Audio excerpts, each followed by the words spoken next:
Peluang pengoperasian kembali pemerintah Amerika Serikat semakin terbuka lebar. Namun jalan menuju kesepakatan masih diwarnai tarik-menarik kepentingan politik antara Partai Demokrat dan Partai Republik di Kongres. Rancangan Undang-Undang Anggaran Pendapatan dan Belanja Negara atau RUU APBN AS kini menunggu persetujuan Dewan Perwakilan Rakyat dan Presiden AS Donald Trump. Jika disetujui, pemerintah federal bisa kembali beroperasi setelah lebih dari 6 minggu lumpuh akibat penghentian anggaran atau government shutdown. DPR dijadwalkan menggelar pemungutan suara pada Rabu 12 November 2025 sore waktu Washington DC atau Kamis 13 November 2025 dini hari waktu Indonesia. Sebelumnya, Senat AS sudah menyetujui RUU ini setelah 8 senator Demokrat membelot dan memilih mendukung kubu Republik. Langkah itu menjadi kejutan politik besar karena biasanya dua partai besar ini bertolak belakang soal anggaran negara. Kini, bola panas berada di DPR. Dengan 219 kursi atau hanya satu kursi di atas batas mayoritas, Partai Republik memiliki peluang besar untuk mengesahkan RUU ini. Namun tidak semua anggota fraksi Republik sepakat. Beberapa anggota Republik menolak sepenuhnya garis kebijakan Presiden Trump. Salah satunya Marjorie Taylor Greene yang justru mendukung Demokrat dalam isu subsidi asuransi kesehatan. Greene menilai subsidi itu penting bagi rakyat Amerika yang kesulitan akibat kenaikan premi asuransi. Padahal, Trump menolak keras pencantuman subsidi dalam APBN. Perpecahan ini bisa menghambat pengesahan RUU di DPR. Sementara di Senat, Rand Paul, senator Republik dari Kentucky juga menolak rancangan itu karena tidak mendukung legalisasi industri produk turunan ganja di wilayahnya.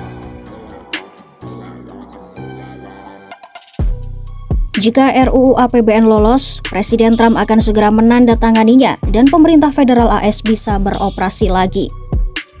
Sejak 1 Oktober 2025, kegiatan pemerintahan terhenti karena Undang-Undang Anggaran Lama sudah habis masa berlakunya. Akibatnya, 1,4 juta aparat sipil dan militer tidak menerima gaji, meski sebagian tetap bekerja tanpa keperluan bayaran. Kini, mereka berharap bisa segera menerima upah yang tertunda. Ketua fraksi Republik di Senat John Thune mengaku sangat gembira karena proses panjang itu akhirnya hampir mencapai titik akhir. RUU baru ini akan mendanai program gizi, veteran, serta program prioritas nasional untuk setahun penuh dan memperpanjang pendanaan program bantuan sosial termasuk SNAP atau program bantuan nutrisi tambahan.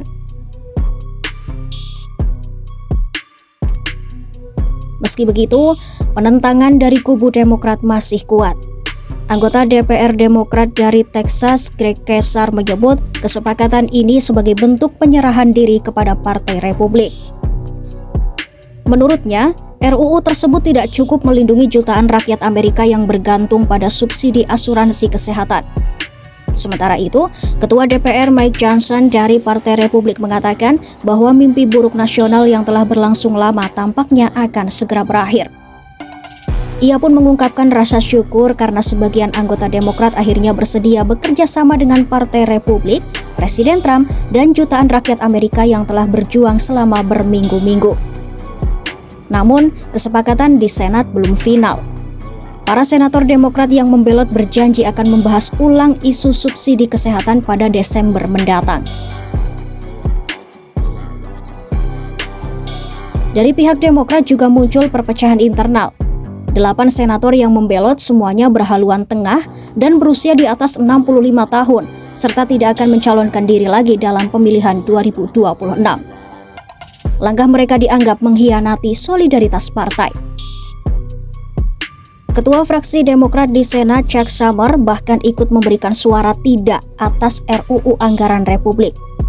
Namun ia dikritik karena gagal menjaga kekompakan fraksi. Di luar parlemen, kelompok progresif seperti Partai Keluarga Pekerja menyebut perpecahan ini sebagai presiden buruk.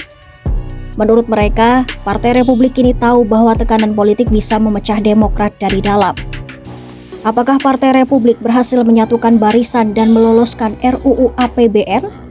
Ataukah perpecahan di kedua partai justru membuat Amerika kembali terjebak dalam kebuntuan politik yang panjang?